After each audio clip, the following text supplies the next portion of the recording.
गाजूसर गांव के अंदर जो हमारे 3 गांव के कार्यक्रम एक साथ रखे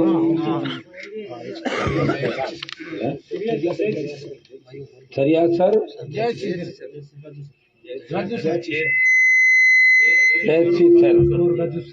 और गाजू सर, ये 3 गांव का जो कार्यक्रम आपने एक साथ रखे, मेरी भी चिंता कम करेगी। मैंने कहा रात को 2 बजे की कैसे होंगे सारे काम, इसके लिए आपको बहुत बहुत धन्यवाद। एक साथ ही हमने कार्यक्रम, और मैं इस चीज की माफी भी चाहता हूँ, 4-5 घंटे देरी से आया, फिर भी आपका आशीर्वाद बना रहा।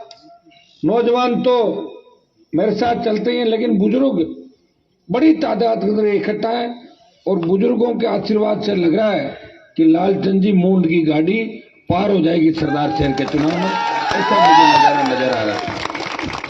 2-3 जोरदार जयकारे आप लगाए। ये ठाकुर जी और बालाजी के मंदिर है ना? बालाजी ठाकुर जी। एक मिनट रुको, मैं बाकी सब बोल दूंगा, चिंता मत करो। ठाकुर जी महाराज की, बालाजी महाराज की, तेजा जी महाराज की, करणी माता की, रामसा पीर की, बाबा साहब अमर रहे। अब किसकी लगानी है? गुसाई जी महाराज की। उपस्थित आपके लोकप्रिय प्रत्याशी लालचंद जी मूंड साहब, भाई ओमकार जी बाली साहब, सीकर के जिला अध्यक्ष बंदर जी, चूरू के जिला अध्यक्ष मदन जी, युवा आरएलपी के प्रदेश अध्यक्ष भाई रणदीप चौधरी,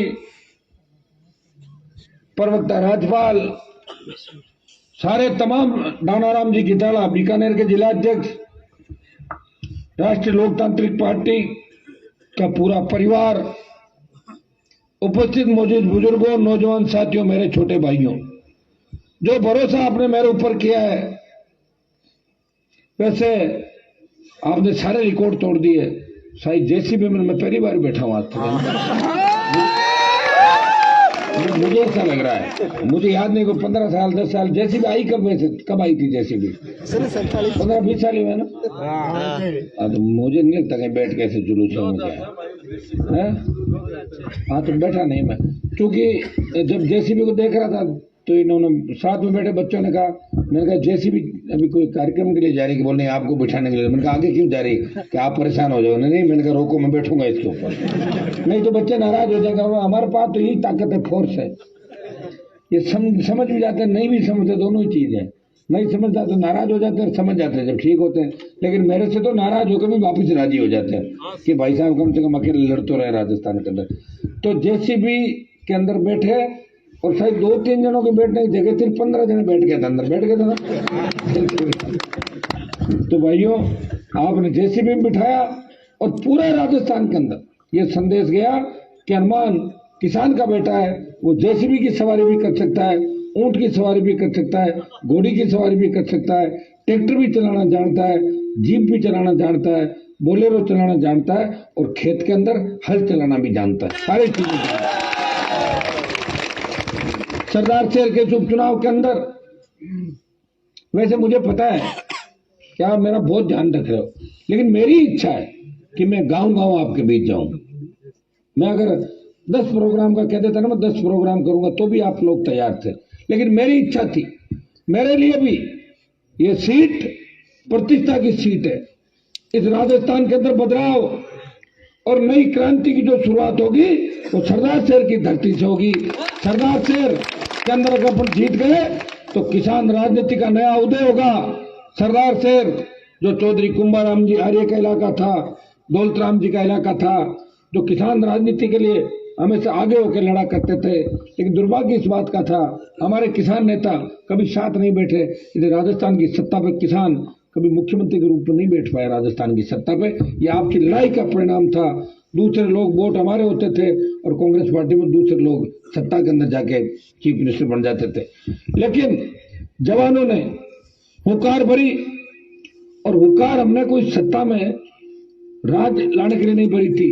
हुंकार रैली हमने करी, कर्ज मुक्त किसान, किसान का संपूर्ण कर्जा माफ करो, फ्री बिजली दो किसानों को, टोल मुक्त करो राजस्थान को, बेरोजगारी भत्ता दो, रोजगार दो, खाली पद भरो, मजबूत लोकायुक्त और भय मुक्त अपराध मुक्त राजस्थान। ये ओंकार भरने के लिए मैं मना नहीं कर रहा था किसी को। मेरे साथी कई सांसद और विधायक मुझे कहते हैं कि हनुमान जी आप जिस रास्ते पे चल रहे हो उसमें बर्बादी के अलावा कुछ भी नहीं है। अच्छा, मैंने कहा आबादी क्या वो बता दो आप, क्या आबादी तो ये है कि मंत्री बन जाते। मैंने कहा मंत्री तो राजस्थान में कितने बने, कौन नाम जानता है उनका, कितने विधायक बने कौन जानता है, लोग पड़ोसी को नहीं पता विधायक जी क्या करे, कितने सांसद बने। मेरे पिताजी 77 में एमएलए बने, एक ही पाठ उन्होंने पढ़ाया था 1977 के अंदर। 50 साल की राजनीति हो गई परिवार की, लेकिन हमेशा विपक्ष में रहे।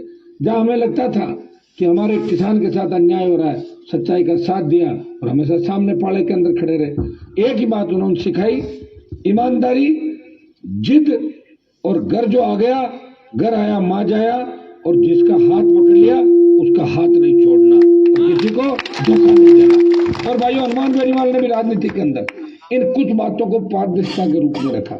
लोग मेरे पे जातिवाद का आरोप भी लगाते हैं, लेकिन शायद वो मुझे नजदीक से भी जानते नहीं कि मैं कैसा व्यक्ति हूँ। मेरे घर के दरवाजे 36 कौम के लिए खुले हैं। कोई भी व्यक्ति आधी रात को भी अगर मुझे याद करता, आधी रात कोई पीर माता बोड़ी कर मन स्विच बंद करना पड़े या फिर मारले स्टाइल मारना पड़े, ठीक है ना। बाकी आधी रात को भी अगर कोई मुझे याद करता है और मुझे लगता है कि राजस्थान में कोई समाज तकलीफ में, कोई गरीब तकलीफ में, कोई नहीं सुन रहा देश के अंदर, मैं रात को 2 बजे 3 बजे 4 बजे भी उठ के, आपने देखा होगा, संघर्ष करते हुए राजस्थान की सड़कों पे, इन गांवों पे, डानियों पे और राजस्थान को जगाने का प्रयास किया। और भाइयों, कभी मैंने मेरे मन के अंदर किसी भी जाति के प्रति किसी तरह की गलत गणना की भावना नहीं रखी। उसी का परिणाम है कि नागौर के अंदर चाहे पार्लियामेंट का चुनाव हो, क्यूंसर के चुनाव, चाहे किसी भी चिन्ह पर लड़े, 36 कौम हनुमान बेनीवाल को, हो सकता है कोई कम ज्यादा आ जाए, लेकिन 36 कौम वोट देती है। और इस सरदार शहर के उपचुनाव के अंदर में मैं देख रहा हूँ जिस तरह 36 कौम के लोग हनुमान बेनीवाल को आशीर्वाद देने के लिए खड़े हैं। मैं 36 कौम को भरोसा दिलाता हूँ, सर्व समाज को भरोसा दिलाता हूँ, हमें राजस्थान को बदलना है। हमें ऐसा राजस्थान चाहिए जब हमारी बहन बेटियां रात को 12 बजे निकले, मजा ना कोई सामने देख ले, ऐसा राजस्थान हम लोग चाहते हैं। और ये राजस्थान हनुमान बेनीवाल आपको देगा। मैं मेरे छोटे भाइयों को भी एक संदेश देना चाहता हूँ, हमें नशे की प्रवृत्ति से दूर रहना है, नशा नहीं करना है। मैं देख रहा हूँ किसान के बेटे हैं, सीधे हैं, नशा कर लेते हैं। ये नशा अपने काम का नहीं है भाइयों। नशा एक ही चीज का रखो कि 23 में राजस्थान की सत्ता बदलनी है, राजस्थान की सत्ता पे कब्जा करना है। एक बार अगर सत्ता के अंदर आ गए तो बेरोजगारी की समस्या का बड़ा समाधान राजस्थान के अंदर होगा, कर्ज मुक्त किसान होगा, सड़क पर टोल आपको नहीं देना पड़ेगा, और थाने तहसील के अंदर किसी को कोई परेशान नहीं करेगा। गांव का गरीब आदमी जब थाने तहसील में जाएगा तो थानेदार तहसीलदार खड़ा होकर बोलेगा, बाबा चाय पियोगे या कोल्ड ड्रिंक मंगाऊं या कोल्ड कॉफी मंगाऊं आपके लिए। ये व्यवस्था राजस्थान के अंदर, और ये व्यवस्था कब मिलेगी? जब सरदार शहर की धरती से इस बार नई राजनीति का उदय करोगे। आप सरदार शहर जीता दो, मैं आपको विश्वास दिलाता हूं कि 100 सीट अकेली राष्ट्रीय लोकतांत्रिक पार्टी राजस्थान के अंदर जीतेगी। मैं माली जी को आह्वान करता हूं कि आप हमेशा लड़ते हैं मेघवाल समाज के लिए, सर्व समाज के लिए, आप अपने लोगों के बीच जाएं। वैसे तो मैं तो सबके लिए लड़ता हूं, और राजस्थान में मेरी पार्टी ऐसी पार्टी है, कांग्रेस बीजेपी के तो प्रदेश अध्यक्ष दोनों जाट समाज से आते हैं, दोनों पार्टियों के। और क्यों बनाए वो भी सुन लो, मेरी वजह से कि हनुमान समाज के सारे लड़के हनुमान के साथ जा रहे हैं तो अपना अध्यक्ष बना दो दोनों जाटों, ठीक है ना। मेरे किसी ने पूछा कि धनखड़ साहब को उपराष्ट्रपति क्यों बनाया, मैंने कहा मेरे से क्या पूछ रहे हो, मेरी वजह से बनाया और क्यों बनाया। सही बात, तो पहले ही बनाते तो मना किया था किसी ने कि जाटों के वोट भाजपा को कैसे मिले, उपराष्ट्रपति का पद दे दो। वैसे उपराष्ट्रपति का पद महत्वपूर्ण पद नहीं होता, पद तो देश में प्रधानमंत्री का होता है और संवैधानिक पद होता है तो राष्ट्रपति का पद होता है। ये उप के पद को मैं तो मानता ही नहीं। उप काम कब करता है? जब मैन नहीं होता तब उप का नंबर आता है, और मैन हमेशा होता है तो उप कभी काम नहीं आता। हाँ ये सही है, प्रोग्राम कराने के लिए बुला लो, पुलिस की 5-7-10 गाड़ियां आ जाती है, एयरफोर्स के 1-2 हेलीकॉप्टर आ जाते हैं, इस काम के लिए ठीक है सारे पद। राज्यपाल, उपराष्ट्रपति, ये फालतू है ये सारे पद, कोई जरूरत नहीं लोकतंत्र के अंदर। क्योंकि लोकतंत्र के अंदर अगर पद है वो है प्रधानमंत्री का, और लोकतंत्र के अंदर पद है वो मुख्यमंत्री का। दो ही पद है, राज्य में मुख्यमंत्री और देश में प्रधानमंत्री। जब प्रधानमंत्री का अगर मूड ऑफ हो जाए तो संविधान की किताब बंद हो जाए। और इंदिरा गांधी ने जिस तरह इमरजेंसी लगा के लोगों के हाथ गोटे तोड़ दिए थे, याद है आप लोगों को किस तरह इंदिरा गांधी ने इमरजेंसी लगाई थी? तो कहां चले गए उस समय को राष्ट्रपति वहीं था ना, सारे बंद हो गए घरों के अंदर। कहते ना हाई कोर्ट सुप्रीम कोर्ट चले गए उस समय, जज मना किया था कि जजों किसी ने। तो भाइयों, जो सबसे बड़ी ताकत होती है वो मुख्यमंत्री के अंदर होती है स्टेट में, और दिल्ली में होती है प्रधानमंत्री के पास। ये उप के जो पद है ना, ये तो राज्य करने के लिए बनाए जाते हैं। इस बोर्ड का गठन कर दिया, इसकी मूर्ति लगा दी, उसका ये कर दिया, वो कर दिया। ये सही है? क्या कर रहा है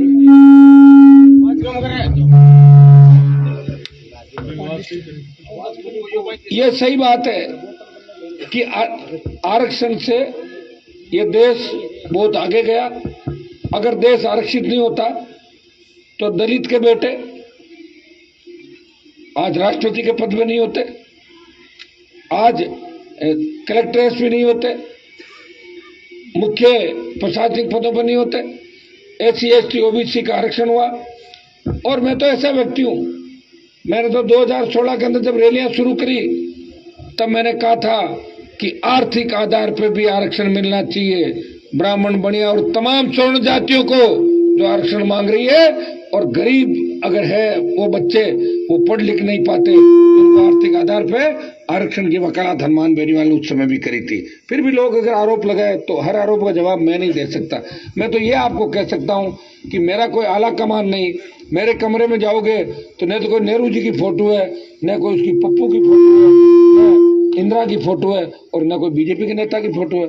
हाँ, फोटो मिलेगी, जगदम्बा की मिल जाएगी, तेजाजी महाराज की है, जसनाथ जी की मिल जाएगी, बजरंग बली की मिल जाएगी, ठाकुर जी की, भगत सिंह की, सुभाष चंद्र बोस की, ये फोटो मेरे कमरे में मिल जाएगी। लेकिन मैं किसी दूसरी फोटो से नेता नहीं बनाऊं। मेरे आला कमान आप खुद हो। जिद्दी हूं, जिद करके अपना रास्ता बदलने का प्रयास करता हूं। और ये भगवान की कृपा है कि लोग किसी के घर पे आते हैं और इंतजार करते हैं।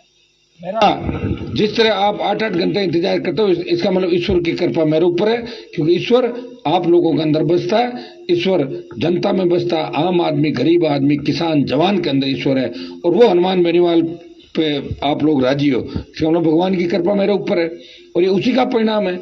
नहीं तो सरदार शहर में इस तरह रात को आप इंतजार करो क्या? रात को तो पथराव करते हो आप लोग, ज्यादा इंतजार तो कम ही करते हो। इंतजार राजस्थान में मेरा ही करते हैं लोग। जब मैं शेखावाटी के अंदर रैलियां कर रहा था तब लोगों ने कहा कि नागौर बाड़मेर में तो काम चल गया, सीकर में 7 बजे का टाइम दो तो 7 बजे ही जाना। तो हेमेंद्र जी उस समय थे, और मैंने कहा 7 की तो 3 बजे सोते, कैसे 7 बजे जाएंगे? तो 7 बजे हम देखते तो लोग कहते यहाँ कर जो 1.5 घंटा लेट हो जाए तो खैर 8:30 तक आना है पक्को। फिर 8:30 बजे थी, मैं कहीं करा आ जाओ 9:30-10 बजे तक। फिर अरे साहब कोई दिक्कत को नहीं, 2 बजे थे अजी जो रात न थे यहाँ में 3 बजे एक गाँव अपन चले। 3 बजे माताएं बहनें ऊँट पे जिद कर ली, ऊँट पे चलना। माताओं बहनों ने कहा कि हनुमान तेरे को देखने के लिए हम आए हैं, भाई एक काम करिए, तू धोखो मत ना दीजिए, माना है जी हमारा नेता दिया इसलिए तेरा हम इंतजार करें, तेरे को पूरा आशीर्वाद, लड़ाई लड़ता रहे। और मैं लड़ाई लड़ रहा हूँ उसी समय से, मैं रुका नहीं हूँ। उसके बाद तो दिल्ली में 2 बार मंत्री बनने का नंबर आया। किसान आंदोलन के अंदर आपके MP भी थे, मना किया गया उनको किसी ने सत्ता छोड़ने के लिए। कितने MP थे देश के अंदर? जब देश का किसान संकट में था तो नागौर के सांसद ने देश के किसानों के सम्मान के अंदर मोदी की सत्ता को छोड़ा और देश के हाईवे पे 70 दिन जाम सड़क पर बैठ के आपके सम्मान की लड़ाई लड़ी। जब सेना को ठेके पे दिया, हनुमान बेनीवाल देश का पहला MP है जिसने अग्निपथ का विरोध किया, लोकसभा में बेल में जाके विरोध किया, तख्ती लेके जाते हो कि आपने फोटो भी देखी होगी मेरी अग्निपथ की, और 2 लाख जवानों की रैली करके जोधपुर में प्रधानमंत्री को चुनौती दी।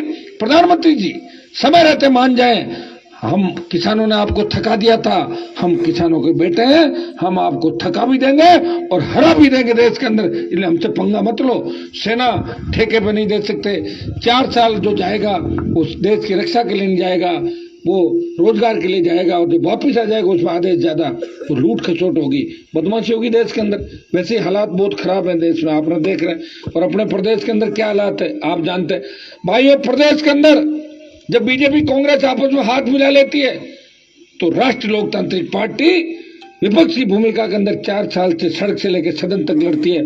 और देश में जब 24 सांसद मोदी के गुणगान करते हैं, हर मुद्दे पर चुप हो जाते हैं, तब इस राजस्थान के प्रत्येक मुद्दे को उठाने का काम करता है।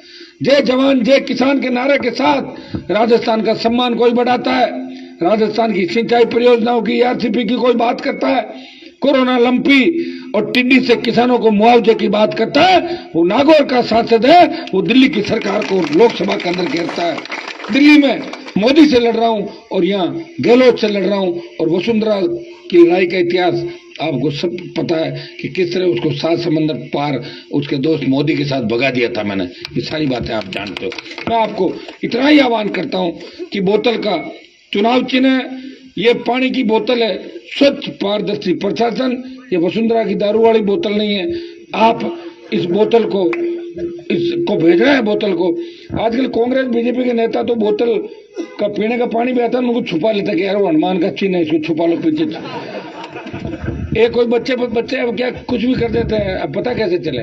कोई वसुंधरा के गाना बजा दिया कि 5 साल से नहीं सोया हनुमान, और वसुंधरा नाचने लगी तो साथ वाले साहब ये क्या नाच रहे हो आप, ये तो हनुमान का गाना, बंद करो बंद करो बंद करो, तो नचवा दिया छोरों ने। अब ये बच्चे पता थोड़ी चला कौन सा गाना बज रहा है, 2 नाचे 4 नाचे 6 नाचे, नाच पड़ी। तो आपने नचा दिया वसुंधरा जी को, नचा दिया अशोक गहलोत को। और अशोक गहलोत भी आजकल देखो, अशोक गहलोत में भी करंट आया कि नहीं आया, चुनौती दे दी ना राहुल गांधी और सोनिया गांधी को, दे दी थी बीच में। तो मैंने कहा गहलोत जी आप में एक दिन वहां दिल्ली के अंदर राजस्थान भवन के अंदर वो घुस रहे थे, मैं निकल रहा था, मैंने कहा आप में इतना करंट कैसे आ गया। बोले बस ये समझ लोगे मेरे मुख्यमंत्री।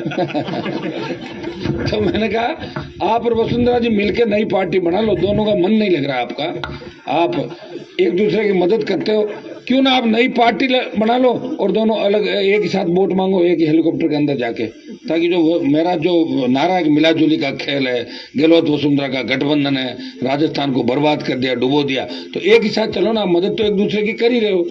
बोले नहीं नहीं मैं तो मिला हुआ नहीं हूँ वसुंधरा से, आप ऐसे ही कहते हैं। तो ये हालात है राजस्थान के।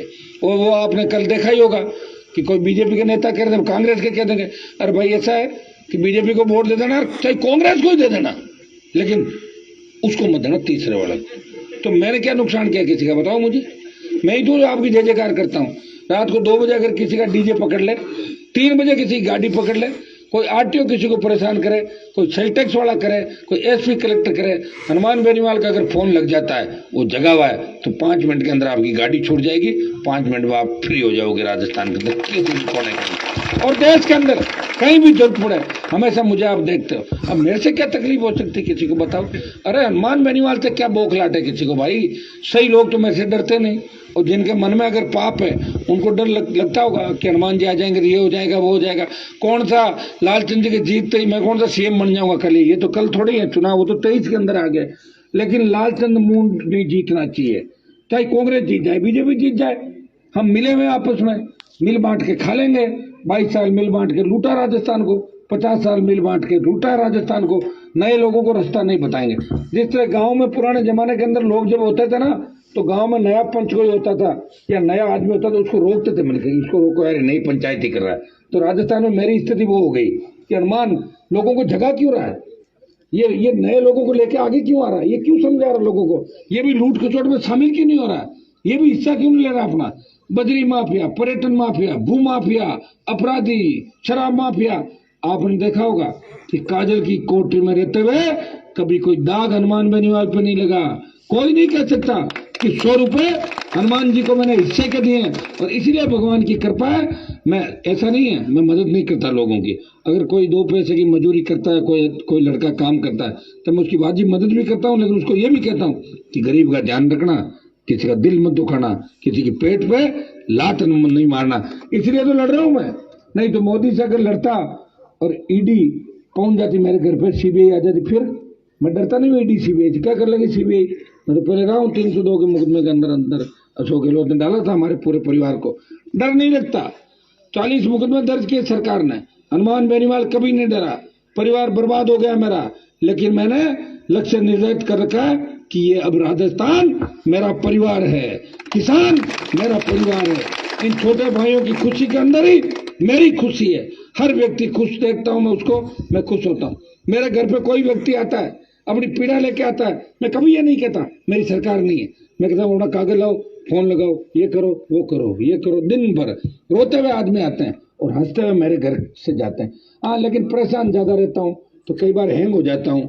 हैंग तो एप्पल का फोन भी हो जाता है, आप देखते हो। मैं लेकिन फिर अगर कोई नाराज हो तो मना लेता हूँ, भूत को बुला लेता हूँ, भैया मैं परेशान हूँ, 3-3 4-4 बजे तक सोता नहीं। अब लालचंद जी पता नहीं कौन से जन्म का मैसे मांग रहे हैं, 3-3 बजे तक घुमा रहे हैं लालचंद जी। बताओ, कह रहे हैं ये कॉलेज के जमाने में मेरे साथ थे, ये कॉलेज के प्रेसिडेंट कब था, 93-94 हाँ 94 अध्यक्ष, हम साथी हैं दोनों।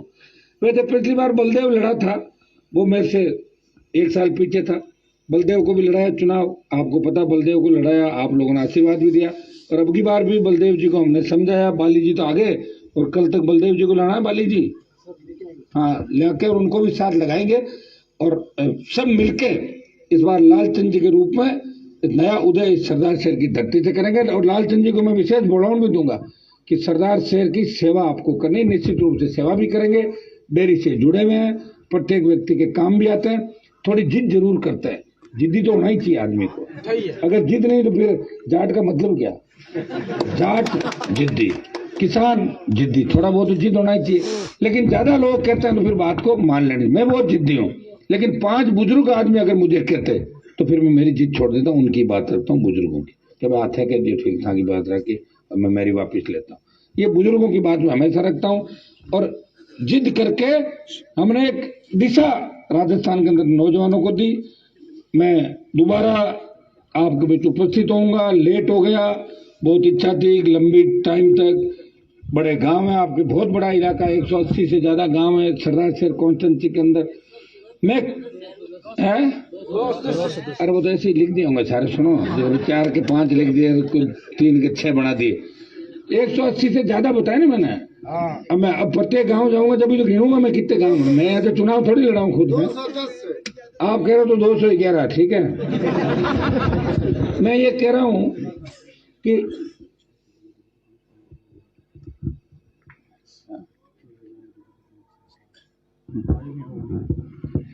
आपके यहाँ क्या बिजली के बिल भरते हैं लोग? मेरे वहां तो नहीं भरते बिजली के बिल, कम भरते हैं। आपको पता हो तो क्यों सर, नागौर के बिजली के झगड़े कितने चले थे, सरकार को झुका दिया था मैंने विधानसभा के अंदर 12 साल। अब आपके कोई नहीं काटेगा, आप चिंता नहीं करें। आप परमानेंट सुनो, परमानेंट कनेक्शन हो जाएगा। आपकी इच्छा हो तो बिल भरना, और इच्छा नहीं हो तो मत भरना, ठीक है। तो अभी आप जिता दो लालचंद जी को। मैं तो फ्री बिजली की बात करता हूं कि मुफ्त बिजली, टोल फ्री, मुफ्त कर्जा माफ, क्यों नहीं? जब इस देश को लूट के लोग पता नहीं कितना कितना पैसा ले गए काले धन के रूप में, मोदी 1 रुपया नहीं ला पाया क्या? या अगर एक बल्ब जगा लिया, एक पंखा चला लिया, उसमें आप 50,000 की सीट भर दोगे, 30,000 की VCR भर दोगे, क्या गुनाह किया हमने? किसान है इसलिए आप सीट भी भर दोगे और मुकदमा भी दर्ज करा दोगे, किसान को जेल में भी डाल दोगे। IPC के अंदर भी एक जुर्म की एक ही सजा होती है, या तो 2-2 सजा किसान को, कि पहले तो सीट भर के पैसा ले लो और फिर उसको जेल में डाल दो। ये कौन सा कानून है? कौन परवाह करता है आप लोगों की? मैं आपको विश्वास दिलाता हूँ कि RLP अगर सत्ता के अंदर आई तो बिजली थाने एक ही दिन में खत्म हो जाएंगे राजस्थान के, खत्म बिजली थाने, क्या लेंगे ना बिजली थाने का। और किसानों को पीछे दौड़ाते हो पुलिस को, शर्म आनी चाहिए इन सरकारों को। न BJP बोलती, न कांग्रेस बोलती है, आप उसमें मिलाजुली का काम करते हैं। मैं इतना ही विश्वास आपको दिलाता हूँ, हनुमान बेनीवाल नए सरदार शहर को विकास के नए आयाम देगा। नौजवान किसान को साथ लेके, सर्व समाज को साथ लेके लालचंद जी को जिताते हो ना, तो कई जगह अपने वो चलती है ना कि एक के साथ एक फ्री आता है ना आजकल, उसमें कहीं जाता है, एक शर्ट के साथ एक शर्ट फ्री, एक जीन्स के साथ एक जीन्स फ्री। तो इनके साथ तो 3 MLA और 1 MP फ्री, 4 हम फ्री हैं इनके साथ। लोगों को लगता होगा एक साल में ये क्या कर लेंगे, भंवरलाल जी 40 साल में नहीं कर पाए, उनको छोड़ो, नहीं कर पाए, नहीं वो अब चले गए ऊपर। वैसे उनकी बहुत बड़ी इच्छा थी भंवरलाल जी की कि अशोक गहलोत हटना चाहिए। वो मानेसर कैंप में थे, हम BJP के साथ सरकार को गिरा रहे थे, हम अलग थे थोड़े से, उनका ऑडियो भी वायरल हुआ, आपने सुना होगा कि मैं थोड़ा सा सीनियर हूँ तो थोड़ी सी रेट हाई कर देना मेरी। ऑडियो सुना था आप लोगों ने। लेकिन वो मुझे हमेशा कहते थे हनुमान ये गहलोत आदमी ठीक नहीं है। तो जब उनकी आत्मा को शांति तो जब भी मिलेगी जब कांग्रेस हारेगी। और तो बेटा उनका फोटो गहलोत की लगा के टिकट गलत लेके आ गया, उसको टिकट लेनी चाहिए। जब उसके पिताजी उसके खिलाफ थे तो बेटे को टिकट नहीं लेनी चाहिए कांग्रेस पार्टी की। अगर अपने पिताजी को मानता तो टिकट नहीं लेता। मेरे पिताजी ने मुझे कहा था मैं 98 में अध्यक्ष था यूनिवर्सिटी का निर्दलीय, तब मेरे पिताजी ने कहा कि हनुमान मैंने कह दिया तुझे बीजेपी पार्टी के अंदर रहना है, तब मैं मेरे पिताजी कहने से बीजेपी पार्टी के अंदर आया था। उसके बाद एमएलए नहीं बने, वो चले गए, मैं संघर्ष करता रहा। नहीं तो मैं उस समय अगर कांग्रेस ज्वाइन कर लेता तो पता नहीं कांग्रेस में कितना आगे चला जाता। लेकिन मेरे पिताजी के खिलाफ कैसे ज्वाइन करता बताओ मुझे। पिता ही सब कुछ होता है। पिताजी ने जो कह दिया वो एक आदेश था मेरे लिए। और इनको देखो कि भंवरलाल जी लास्ट तक कितने परेशान थे गहलोत को हटाने के लिए, लेकिन उनका बेटा उनकी फोटो लगा के। मुझे तो लगता है गहलोत खुद भी चाहता होगा ये हार जाए, ये जीताने में थोड़ी गहलोत है। हाँ एक खाली भाई दूसरे पास भी नहीं जाए, हम मिलके इधर भी नहीं जाए उधर भी नहीं जाए, जैसे मिलके पॉलिटिकल लोग करते हैं। तो मैं आपको आह्वान करता हूँ कि कहीं ऐसा नहीं हो कि सुजानगढ़ में जिस तरह मनोज जीता, लोगों ने कहा साहब 3 साल पड़ी काम नहीं होगा, हम वोट दे देते मनोज को, भाई साहब आपको 23 में मारिल को जिता देंगे। मैंने कहा ठीक है। और जैसे ही चुनाव हुए 6 महीने बाद वो लोग मिले, मेरे को बोले बहुत बड़ी गलती हो गई, ये तो मनोज तो कुछ भी नहीं जानता, डिजाइन लिखनी किसके होती है और उल्टी लिख देता डिजाइन। हाँ बता रहा हूँ आपको। हमारे एक राजस्थान के एमपी ने एक डिजाइन लिख दी थी, जानता नहीं था, पहले कांग्रेस का एमपी था, तो मिलिट्री वालों को डिजाइन लिख दी कि बोले इस मिलिट्री के जवान को मेरे यहाँ पे लगा दिया जाए। तो जवान का बेचारे को वहां बुला के और बहुत बड़ा उसको नोटिस दिया, हाथा जोड़ी करके छूटा। वो तो एमपी साहब लिख दिया माननीय जनरल साहब इसको मेरे यहाँ लगा। ऐसे थोड़ी कोई दुकान थोड़ी है, मिलिट्री होती है। तो नहीं जानने वाले लोग कुछ भी कर देते हैं राजनीति का। मेरी आप जानते हो, ज्यादातर लोग जानते नहीं, यूं ही चल रही पॉलिटिक्स नाम भरोसे। कितने लोगों को आप नाम जानते हो? 10, 15, 5 मंत्री होंगे। कितने विधायकों को जानते हो? 20, 40 बच्चों। तुम कितने एमएलए जानते हो? फटफट नाम कितने बता सकते? 30, 40, 200 को कोई नहीं जानता बेचारों को। कई तो ऐसे जो आते हैं कार्यकाल पूरा करके एक्स एमएलए होकर घर चले जाते हैं। तो मैं आपको यही कहना चाहता हूं कि हमें मजबूती के साथ मजबूत नेता चाहिए। और मजबूत नेता मेरे से मजबूत राजस्थान में तो कोई है नहीं, हर तरीके से मजबूत हूं। आप कभी भी याद कर लेना, पीठ दिखा के नहीं भागूंगा, आगे खड़ा मिलूंगा। किसानों के सम्मान की लड़ाई पहले भी लड़ी थी, आगे भी लड़ूंगा। पार्टी बना के हरियाणा, यूपी और दिल्ली तक ये संदेश दिया, जब हम हरियाणा, यूपी और दिल्ली के नेताओं के नारे नहीं लगाएंगे, हमारी खुद की पार्टी है, हमारे खुद के नेता हम राजस्थान में तैयार करेंगे। संदेश हनुमान बेनीवाल ने दिया। लालचंद जी को आप भारी वोटों से चुनाव जिताएं, ये अपील करने में आपके गांव के अंदर आया हूँ। लंबा समय हो गया, 3-4 गांव बाकी है, फिर सुबह 20 गांव की लिस्ट लालचंद जी ने पकड़ा दी। मैं तो मेरे खींवसर में भी वोट मांगने गांव नहीं गया था, लेकिन सरदार शहर के अंदर अगर मैं इनको बीजेपी कांग्रेस के नेताओं की तरह गुजरात चला जाऊं छोड़ के, अच्छी बात नहीं होगी। इसलिए गांव जाऊंगा। लेकिन आप थोड़ा ध्यान रखना, मान लो 1, 2, 4 गांव कोई छोटे मोटे रह भी जाए तो आप उसको कहना हनुमान जी हमारे यहीं घूम रहे हैं। पूरा संदेश सोशल मीडिया पर नौजवानों को पूरा संदेश फैलाना है कि हनुमान जी ने कमान संभाल ली। वो जैसे खुद सरदार से चुनाव लड़ रहे हैं, इतनी मेहनत मैं लालचंद जी मुंड के लिए करूंगा। ये मैंने विश्वास दिलाया था सरदार शहर की जनता को, और मैं बाली जी को लेकर आया, बच्चे हुए सारे लोगों को लाऊंगा, सर्व समाज के लोगों के पास जाऊंगा। अगर मुझे ये लोग कहेंगे कि हनुमान जी आप उसके घर जाओ, हमें वोट का फायदा है, तो मैं हर व्यक्ति के घर जाके उसको इस जो हमारा ये महायज्ञ है, इसमें आहुति देने के लिए हर व्यक्ति को जाके निवेदन करूंगा कि हमारी मदद करें। बहुत